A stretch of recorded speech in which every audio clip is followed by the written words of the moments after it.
हम उसके खिलाफ अपनी सुधांशु जी आवाज एक लाइन का जवाब, फिर मैं जाऊंगी वारिस पठान जी के पास। एक लाइन में इन्होंने सिर्फ ये कहा था ना कि विभाजन की राजनीति मैंने कि मैं सिर्फ एक फैक्ट रख के देता हूं। आरएसएस 1925 में बना, उससे पहले तो वजूद नहीं था। 1916 में सेपरेट इलेक्ट्रेट, लखनऊ कांग्रेस अधिवेशन, आपको न याद हो तो मैं बता देता हूं। आपके अध्यक्ष अंबिकाचरण मजूमदार थे, आपके स्वागत समिति के अध्यक्ष जगत नारायण मुल्ला थे।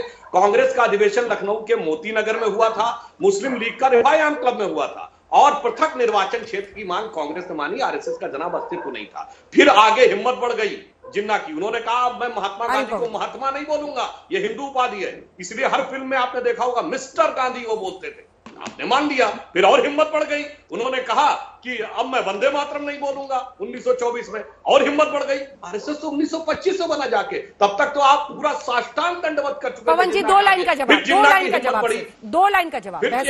ये हमेशा बोले एक लाइन और बोलना चाह रहे हैं। हाँ बोलिए, बिल्कुल बोलिए सुधांशु जी। बोलिए सुधांशु जी।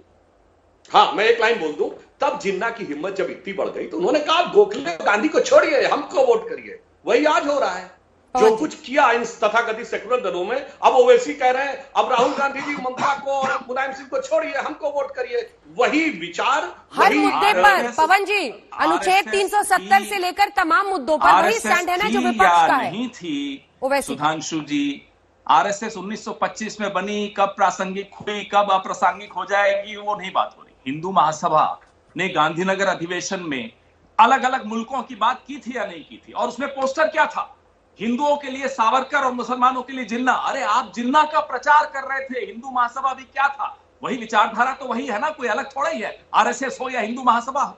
आरएसएस की तब इतना आत्मविश्वास नहीं था जितना हिंदू महासभा को होता था। वो खुलकर सामने आते थे। गांधीनगर में नदी के तट पर जब आपका अधिवेशन हिंदू महासभा का हुआ तो पोस्टर बने थे जिसमें एक तरफ था हिंदुओं के प्रधान सावरकर और मुसलमानों के प्रधान जिन्ना।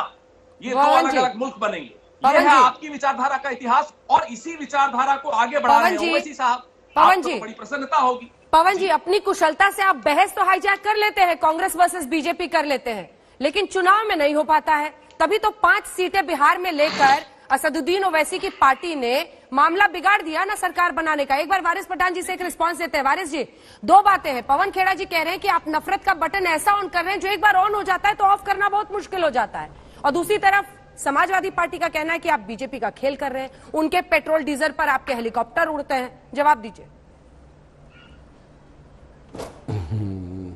देखिए अंजना जी, जब से असद ओवैसी साहब ने ये डिसाइड किया है कि हम पूरे देश भर में चुनाव लड़ेंगे, यूपी में लड़ेंगे, बंगाल में लड़ेंगे, गुजरात में लड़ेंगे, तब से काफी ये सो कॉल्ड सेक्युलर पार्टीज है, इनके पेट में दर्द होना शुरू हो गया है कि अब ओवैसी क्यों आ रहे हैं, इन्होंने तो हमारे वोटों को ठेका लेके रख दिया था, ये तो सेक्युलरिज्म के नाम पे ठेकेदार बन गए थे।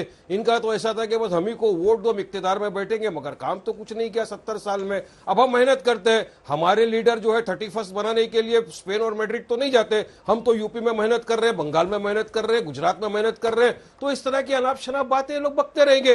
देखिए अंजना जी, आज तक हमने जो देखा है, मैं गुजरात में मैं खुद था, वहां के लोगों का मैंने रुझान देखा है, तो एक तरफ जा रहे कि आज तक हमारे पास कोई विकल्प नहीं था, आज तक हमारे पास कोई ऑप्शन नहीं था, हम कांग्रेस को वोट देते रहे। मगर 70 सालों में कांग्रेस ने क्या किया? आज भी पवन खेड़ा साहब यहां बैठे, मैं पूछना चाहता हूं, इंपेरिकल डेटा है, 3 कमिटीज के रिपोर्ट है जो बताता है कि आज भी देश का मुसलमान पिछड़ा हुआ वर्ग है। और दूसरी बात, हम सिर्फ मुसलमानों के लिए नहीं, हम तो दलित, आदिवासी, ट्राइबल्स, सबके लिए काम कर रहे हैं, सबका प्यार हमको मिल रहा है, सबकी मोहब्बत मिल रही है, सबके साथ एक साथ होकर हम काम कर रहे हैं देश में, तो इनको तकलीफ क्यों हो रही है? अरे साहब आप देखिए, जो काम करेगा जनता उसी के साथ जाएगी, जनता समझदार है। और आपके इल्जामात जो है, बेबुनियाद इल्जामात को आप आपके घर में रखिए, और ये पुराने हो गए। और जैसा असद साहब ने कहा कि मैं इस देश की लैला हूं और मेरे काफी सारे मजनू बन गए, अब ये मजनू अपनी अपनी अनाप शराब बातें कर रहे हैं,